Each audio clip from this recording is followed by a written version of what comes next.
Assalamualaikum warahmatullahi wabarakatuh. Em, Ketemu lagi dengan saya Dwi Natafiani. Kali ini kita akan latihan soal karena kan sudah mulai. Sebenarnya mungkin ada beberapa sekolah ataupun teman-teman yang akan menghadapi ujian sekolah tingkat SMP kelas 9 terutama, dan ini kita akan bahas soal mata pelajaran IPA. Sebelum kita mulai hari ini, kita baca basmalah. Bismillahirrahmanirrahim. Jangan lupa baca doa belajar. Robbi zidni ilma warzuqni fahman, amin amin ya rabbal alamin. Nah, di sini mungkin dari tahun ke tahun itu nggak terlalu jauh beda ya soalnya. Mungkin yang dibedakan itu baik tentang angkanya ataupun uh, opsi yang dipilih. Contohnya kayak di nomor satu ini kan tentang pengukuran itu bisa aja ditampilkan gambar penggaris. Kalau ini kan micrometer screw, mungkin juga bisa diberikan gambar adanya neraca. Nah, jadi nggak jauh beda, tapi nggak jauh beda untuk bentuk soalnya, ataupun kalaupun sama-sama micrometer screw mungkin angkanya saja yang berbeda. Nah, ini kita akan uh, latihan soal yang dimana ini ujian sekolah tingkat SMP tahun pelajaran 2020-2021 ya. Petunjuk khususnya dan untuk soal nomor 1 sampai dengan 35, pilihlah jawaban yang paling tepat dengan menghitamkan bulatan pada A, B, C, D pada lembar jawaban.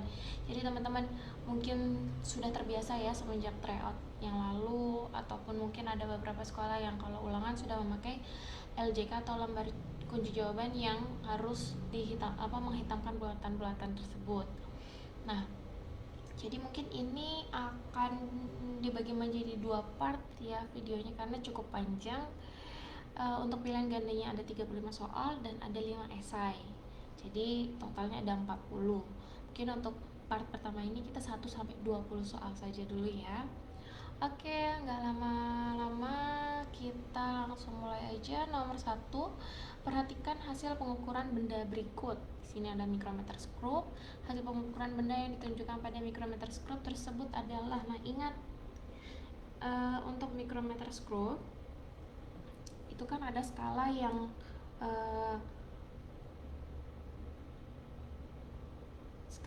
sebelah kiri dan ada skala putar yang sebelah kanan ya. Nah, untuk yang teman-teman perlu mengingat bahwa yang ini 3, 4, 5, 6 itu merupakan skala utama ya.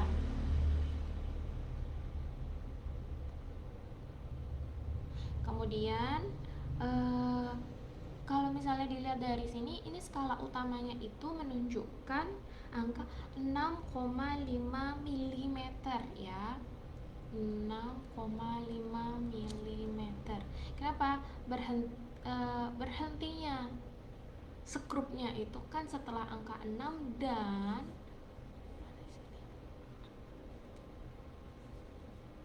dan ternyata untuk garis yang bawahnya ini sudah terlihat, maka kita mengambil angka 6,5. Sedangkan skala noniusnya yang ada di sebelah kanan ya, skala noniusnya ini kita pindah dulu deh. Jadi skala utamanya itu 6,5 mm dan skala nonius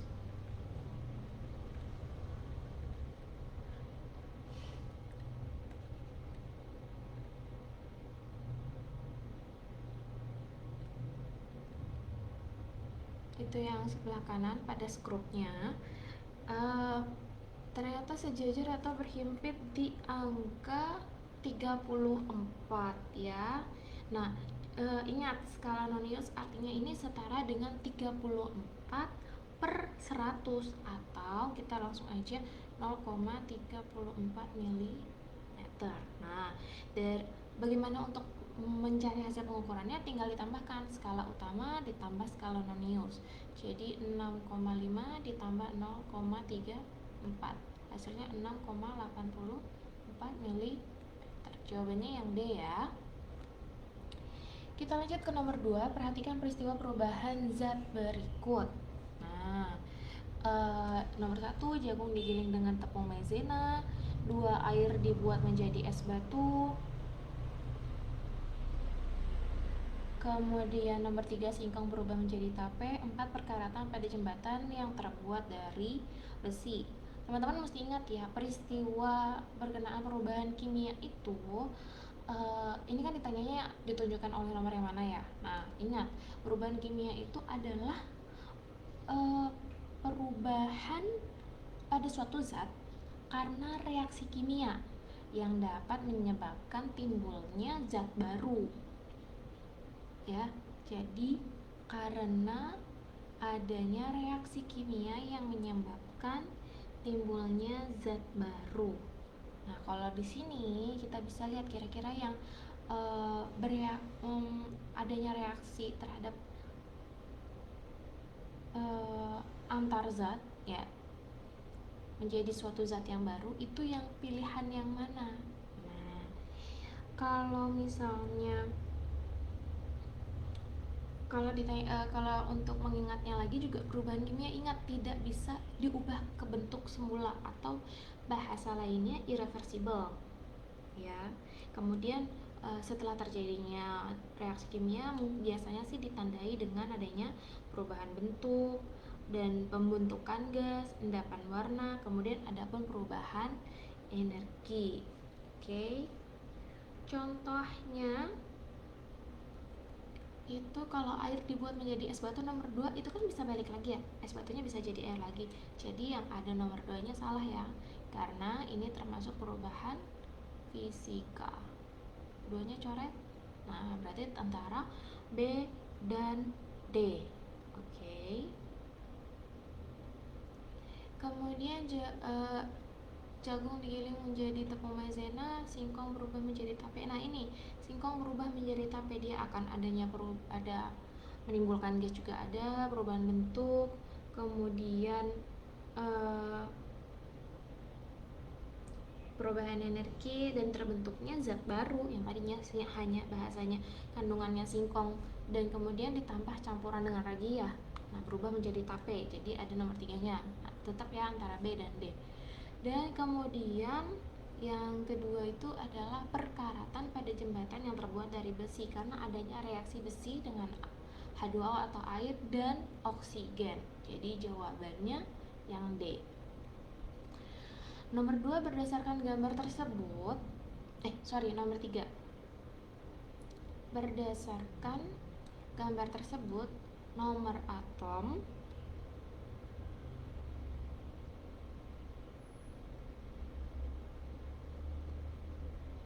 nomor massa, dan jumlah neutron berturut-turut adalah, jadi bisa dilihat itu ada inti atom, di dalamnya ada yang neutron, ada yang proton, kemudian yang negatif itu neutron ya. Itu adalah 3 partikel dasar yang dari suatu atom. Ingat, jadi di suatu atom itu ada 3 ya partikelnya, ada proton, ada neutron, kemudian ada elektron. Oke. Kalau proton itu muatan positif, neutron itu yang netral, kemudian elektron yang negatif. Nomor atom itu sama dengan jumlah proton, jangan lupa. Nomor atom sama dengan jumlah proton ya. Ini pakai sigma, maksudnya biar gampang aja nulisnya, jumlah proton. Kemudian untuk nomor massa itu sama dengan jumlah proton ditambah jumlah neutron. Oke. Nah, jadi kalau pada gambar yang kita lihat ini sebelah yang nomor 3 ya, itu kita lihat bahwa jumlah protonnya itu ada 2. Ingat, proton yang positif. protonnya ada 2, kemudian neutronnya 2, kemudian elektronnya pun juga 2 ya. Nah, untuk massa nomor atom, ingat tadi jumlah proton, berarti nomor atomnya ada 2. Nomor massa, proton plus neutron berarti 4. Jadi kemudian untuk yang nomor massa, jumlah neutronnya 2 ya. Jadi berturut-turut nomor atom 2, nomor massa 4, jumlah neutronnya 2. 2, 4, 2. Jawabannya yang B ya. Oke, kita lanjut ke nomor 4. Garam yang kita konsumsi pada umumnya berasal dari air laut. Petani garam di Indramayu memanfaatkan panas matahari untuk membuat garam. Proses pembuatan garam yang dilakukan petani tersebut dilakukan dengan teknik evaporasi, filtrasi, sublimasi, kromatografi. Nah, kita coba bahas dari yang D ya, kromatografi. Teman-teman mesti ingat nih, kromatografi itu pemisahan campuran berdasarkan perbedaan kecepatan perambatan dari suatu komponen zat ya, komponen zat dalam suatu medium tertentu. Jadi bukan ini ya, biasanya tuh dipakai untuk pemisahan zat warna gitu.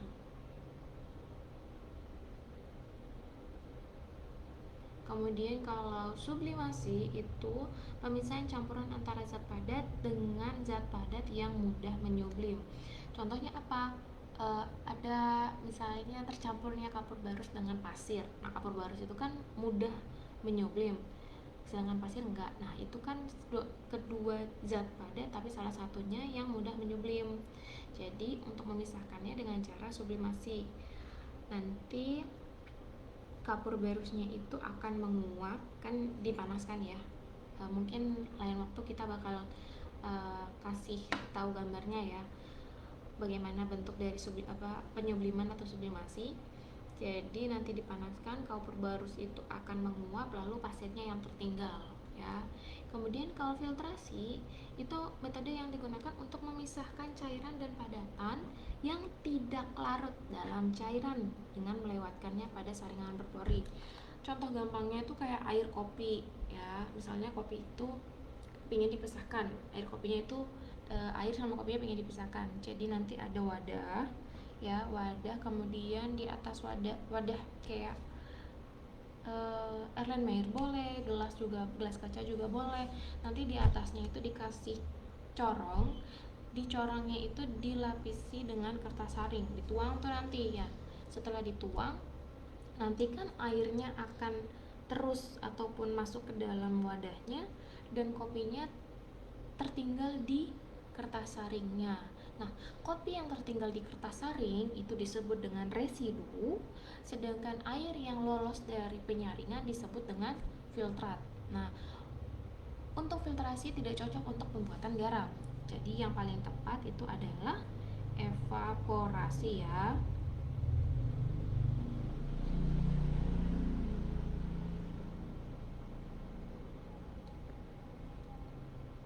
Jadi prosesnya itu memerlukan terik matahari untuk menguapkan air laut yang terdapat dalam tambak-tambak garam di pinggir pantai. Kita lanjut ke nomor 5. Pengukuran massa dan volume dari 3 benda padat terdapat pada tabel berikut. Nah, bila ketiga benda tersebut dimasukkan ke dalam bejana yang berisi air dengan massa jenis air 1 gram per cm kubik, maka posisi benda 1, 2, dan 3 dalam bejana tersebut, bejana yang benar ditunjukkan oleh gambar yang mana? Ingat, rumusnya Rho sama dengan M per V. Kita coba dari nomor 1, massanya itu 2, volumenya 2. Berarti dia punya massa jenis 1 gram per cm kubik. Oh, ternyata dia sama dengan massa jenis air, yang artinya dia posisinya melayang. Udah, kita sudah punya kuncinya nih. Kita lihat, oh kemungkinan antara yang A dengan yang C, karena yang B bukan. Kalau dia tenggelam berarti dia lebih berat atau lebih besar massa jenisnya daripada massa jenis air. Benda padat nomor 2, 2/5 berarti 0,4. Nah, karena ini hasilnya 0,4, kan 2/5 ya, 0,4 lebih kecil daripada massa jenis air, berarti dia terapung ya. Terapung berarti untuk yang ketiga dia tenggelam. Jadi jawabannya yang C ya. Kita lanjut ke nomor 6. Beberapa zat diuji dengan kertas lakmus merah dan lakmus biru. Data perubahan lakmus tercantum pada tabel berikut. Pasangan larutan yang membentuk garam adalah, kita lihat larutan 1 merah, kertas lakmus merah jadi merah, biru jadi merah. Oh berarti ini asam, kan birunya jadi merah. 2 merah jadi biru, biru tetap biru, berarti ini basah. Yaudah, jawabannya langsung kita pilih 3 dan 4 gitu ya. Kita lanjut ke nomor 7. Nomor 7, perhatikan grafik pemanasan 1 kg es berikut ini. Berarti diketahui massa esnya itu 1 kg. Kalor jenis es 2100 joule kilogram per derajat Celcius. Kalor lebur es 336.000 ya, joule per kilogram.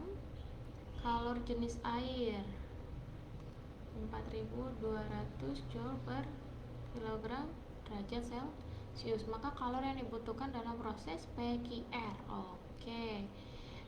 Jadi kalau PQ, dari P ke Q kita pakai rumus Q sama dengan macet ya. P ke Q kita di sini ya, M C delta T atau perubahan suhu. M-nya 1, C yang dipakai ini CS karena masih di bawah 0 derajat. Berarti masih dalam kondisi yang beku. 2100 ya, dikali suhu akhirnya 0, suhu awalnya 5. Oke. Berarti 1 kali 2100 kali 5, hasilnya 10.500 joule untuk yang P ke Q. Sedangkan untuk yang Q ke R itu rumusnya Q sama dengan M kali L atau massa kali lebur es. Berarti 1 kali 336.000. Jawabannya ya 336.000 ya. Jadi kita tinggal tambahkan 336.000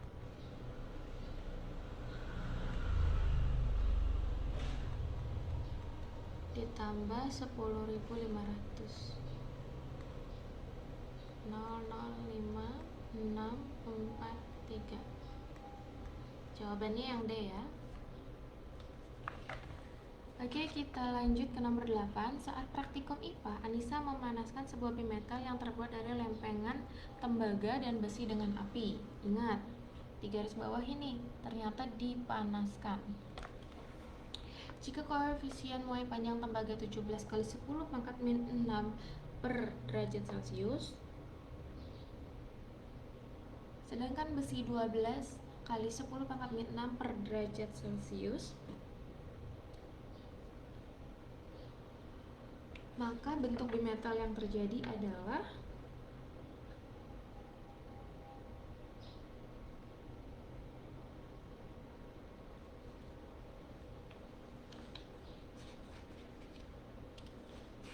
jadi kalau ingat, untuk pemuaian itu ada dua kondisi, dipanaskan dan didinginkan.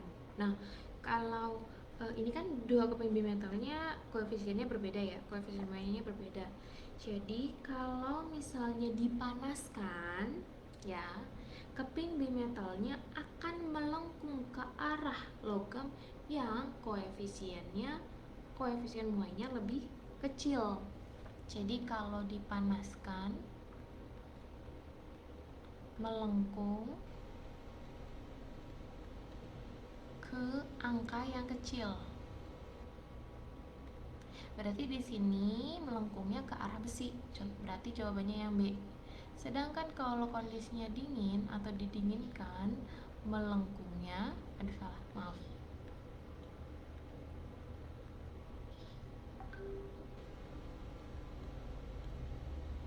ke angka besar. Nanti kalau misalnya ditanyanya yang didinginkan berarti jawabannya C gitu ya. Kita lanjut ke nomor 9. Perhatikan kejadian sehari-hari berikut yang termasuk gerak lurus berubah beraturan ditunjukkan oleh nomor 1. Bola basket menggelinding di lapangan basket. 2. Budi menjatuhkan bola basket dari atas tangga ke lantai.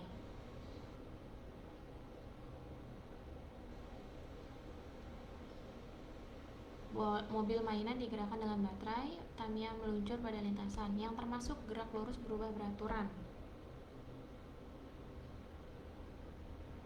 Ditunjukkan oleh nomor yang mana?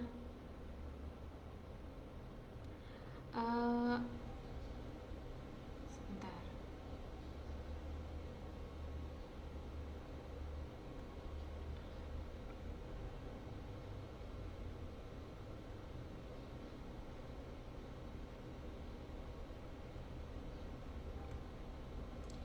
Jadi kalau kita bahas satu-satu ya, bola yang menggelinding ke bawah pada bidang miring licin itu termasuk GLBB dipercepat.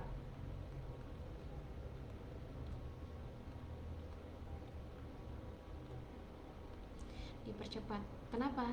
Terdapat percepatan gravitasi yang membuat bola bergerak dipercepat, ya. Kemudian yang kedua, seseorang bersepeda Budi menjatuhkan bola basket dari atas tangga ke lantai.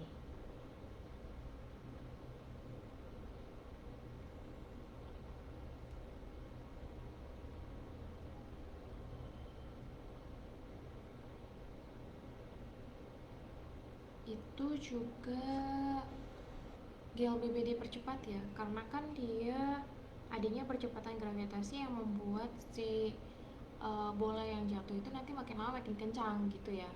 Mobil mainan digerakkan dengan baterai, kurang tepat, itu dia GLB, gerak lurus beraturan saja.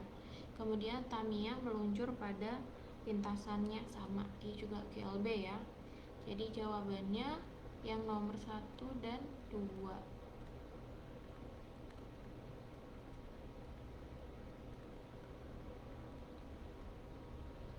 Nomor 10. Sebuah benda bergerak di atas lantai. Kecepatan benda tersebut semakin lama semakin kecil dan akhirnya berhenti. Gaya yang menyebabkan gerak benda tersebut semakin melambat adalah gaya gesek. Gitu ya. Nomor 11. Perhatikan gambar gaya-gaya yang bekerja pada benda berikut. Ternyata ada F1 25 Newton, F2 10 Newton, F3 30 Newton. Jika massa benda tersebut 3 kg, percepatan yang akan terjadi pada benda adalah, ingat rumusnya, sigma F sama dengan M kali A. Jadi yang berlawanan arah nantinya kita kurang. Jadi kita nyari sigma F nya itu 10 ditambah 30 dikurang 25, yang berarti sigma F sama dengan 40 kurang 25, 15 Newton. Berarti untuk nyari A sama dengan sigma F per M. A sama dengan 15, masanya 3 ya, 3 kg, 5 meter per second kuadrat. Jawabannya yang C ya. Nomor 12, perhatikan gambar sangkar burung berikut. Jika massa sangkar burung tersebut 2 kg, maka energi potensial yang dimiliki oleh sangkar tersebut adalah energi potensial, rumusnya MGH. Langsung kita masukkan. Massanya 2, gravitasi 10, ketinggian 8.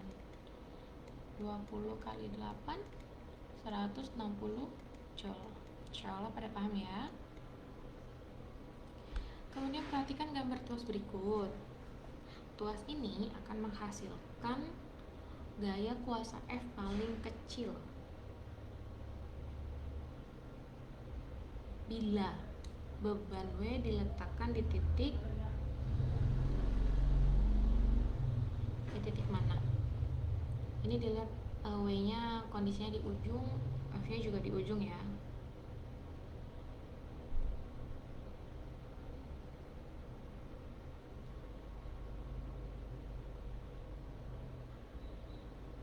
A1, A, W-nya ditambah di nomor 1, T-nya di 2, F-nya di 7. Wow.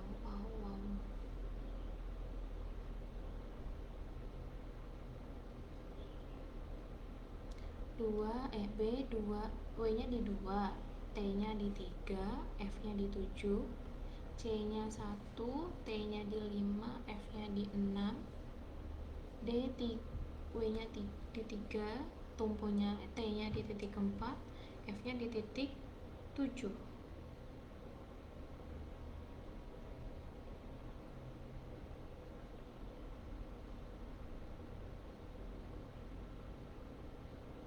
Kira-kira jawabannya yang mana nih? Kita mencoba untuk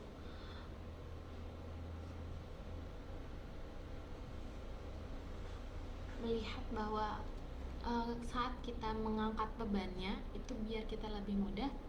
Kira-kira posisi W dan T apakah harus berubah? Apakah F juga harus berubah?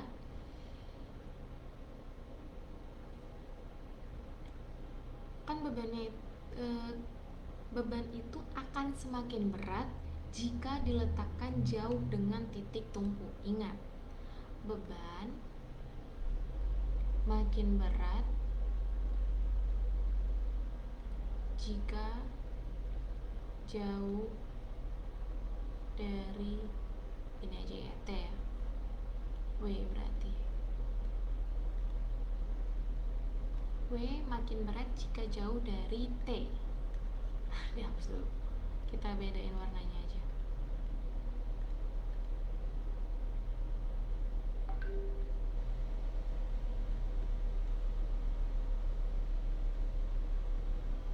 Beban W akan makin berat jika jauh dari T, dan F akan makin kecil bila dekat dengan T ya. F makin kecil jika dekat T, gitu ya. Berarti jawabannya yang C. W-nya itu tetap di 1, tapi T-nya itu beban akan semakin berat jika diletakkan jauh dengan titik tumpu.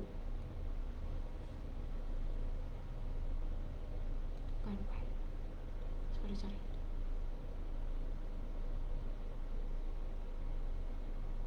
Berarti W-nya di nomor 2 ya, W-nya pindah ke sini, T-nya pindah ke sini, F-nya tetap di 7, gitu ya. Yang B ya.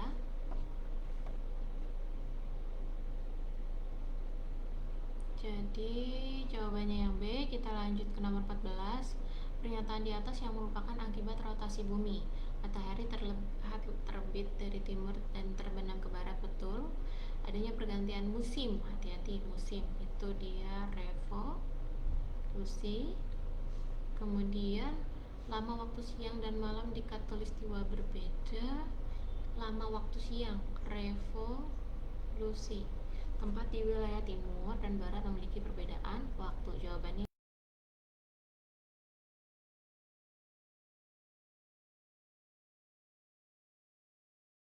gelombang, dan di antara keduanya terdapat 3 lembah dan 2 bukit. 3 lembah dan 2 bukit. Kita gambarnya di sini boleh ya. Nomor 15.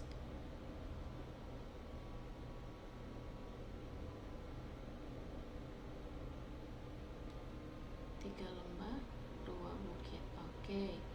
3 lembah, 1, 2, 3, 2 bukit, 1, 2. Jadi umpama bendanya tuh di sini. Nah, gitu ya. Kita tarik garis. Kemudian jika jarak kedua balok, nah jarak kedua balok itu 6 meter. Dan keduanya mengalami gerak naik turun sebanyak 10 kali dalam 2 second. Berarti N-nya 10, T-nya 2.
Lanjut ya, jadi ditanya cepat rambat gelombangnya adalah, nah kita masih ingat ya, untuk cepat rambat itu V sama dengan lambda kali frekuensi atau lambda per periode. Nah, di sini kita bisa nyari lambdanya terlebih dahulu. Lambdanya itu kita dapat dari S per N. Jaraknya itu 6, jarak kedua balok. N-nya itu 3. Bagaimana 3? Ini kita ambil begini. Ini setengah. Ini setengah. Jadi setengah bukit, jadi satu bukit ya. Satu bukit, 2 bukit, 3 bukit. Sama ada 3 lembah. Jadi 3 yang berarti 2 meter. Ya. Kemudian untuk frekuensinya kita langsung aja bisa di sini ya. Frekuensinya N per T 10 bagi 2. F-nya sama dengan 5 Hz.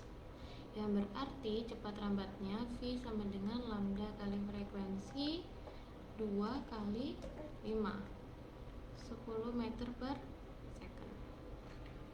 Gitu ya. Kita lanjut ke nomor 16. Dari atas kapal, seorang peneliti memancarkan bunyi ke dasar laut seperti gambar berikut. Kemudian berdasarkan observasi, ternyata bunyi pantul terdeteksi setelah 5 second. Jika kecepatan bunyi di air laut 1400 meter per second, maka kedalaman laut tersebut adalah, ingat rumusnya S sama dengan V kali T bagi 2. Tinggal kita masukkan 1400 kali 5 per 2. Coret ya. 3500 meter. Udah ya insyaallah. Nomor 17, bentuk bayangan yang benar pada cermin datar. Kita bisa langsung lihat ini salah yang A, yang B juga salah di kakinya, ini salah tangannya. Kemudian ini salah di kakinya. Jawabannya C ya. Nomor 18, dua buah muatan masing-masing Q1, Q2 berada di udara terpisah pada jarak 2R sehingga terjadi gaya tarik sebesar F. Seperti pada gambar. Jika kedua muatan dipindahkan sehingga berjarak setengah kali jarak mula-mula, maka gaya tarik kedua muatan menjadi F sama dengan ini F1. Kikunya bisa langsung dihilangin ya sebenarnya ya. Oh, ini 2R. Sorry, ternyata ada yang salah kemarin ya. 2R dikuadratkan. Kemudian untuk per maaf, aku gedein dikit ya biar gampang nulisnya.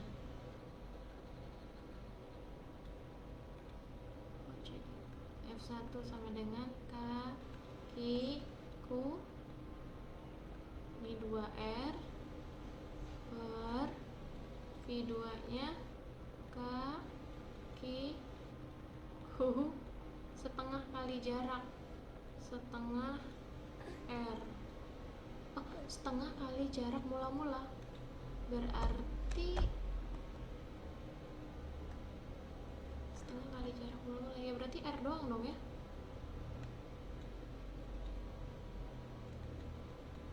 Ini coret ya. Nah, berarti sisa F1 per F2 sama dengan 1/4 R kuadrat per 1/R kuadrat. Berarti 1/, jadi R kuadrat per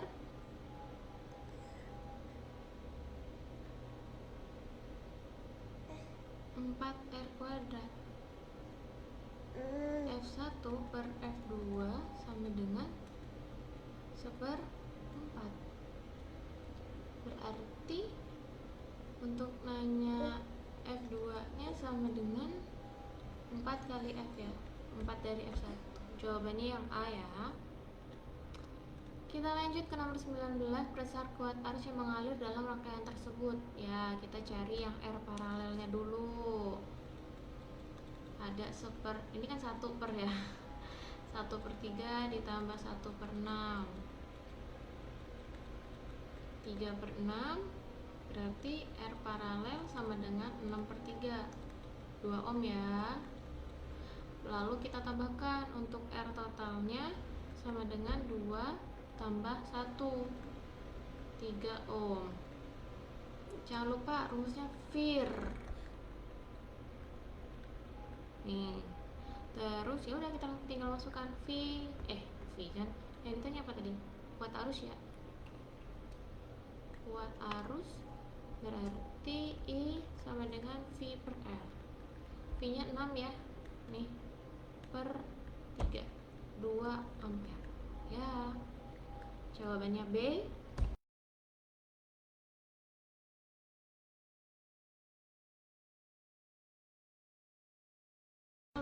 volt.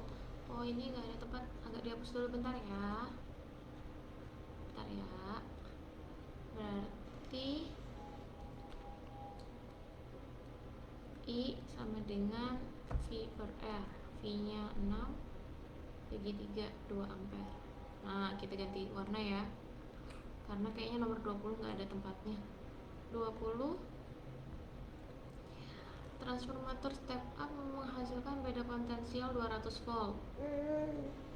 V VS nya 200 volt, sumber tegangannya V primer 100 volt, arus mengalir di primer 150 mA.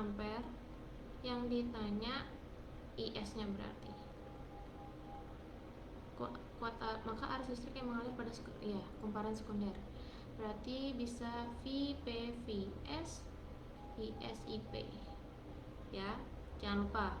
Nanti ada pun juga NPN, itu kan jumlah lilitan, I kuat arus, V beda potensial atau sumber tegangan. Jadi untuk nyari IS sama dengan tegangan primer dikali kuat arus primer per tegangan sekunder, 100 dikali 150 per 200 ya, coret 150 bagi 2 75 miliampere. Yaps, jawabannya yang A. Gitu ya. Jadi untuk video kali ini cukup sampai nomor 20. Nanti kita akan lanjutkan di video selanjutnya dari nomor 21 sampai 35 untuk pilihan ganda, dan insya Allah akan dilanjutkan lagi 5 yang esai. Ya, mungkin cukup sekian dari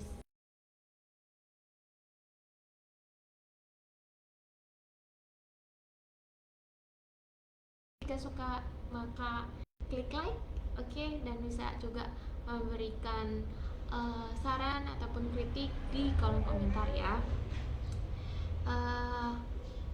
Bisa juga DM ke Dini kalau misalnya mau minta filenya, ke Instagram Dini Dince DHINCE25.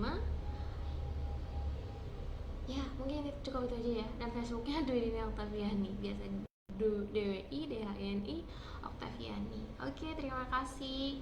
Kita tutup agenda hari ini dengan alhamdulillah alhamdulillahirabbil alamin dan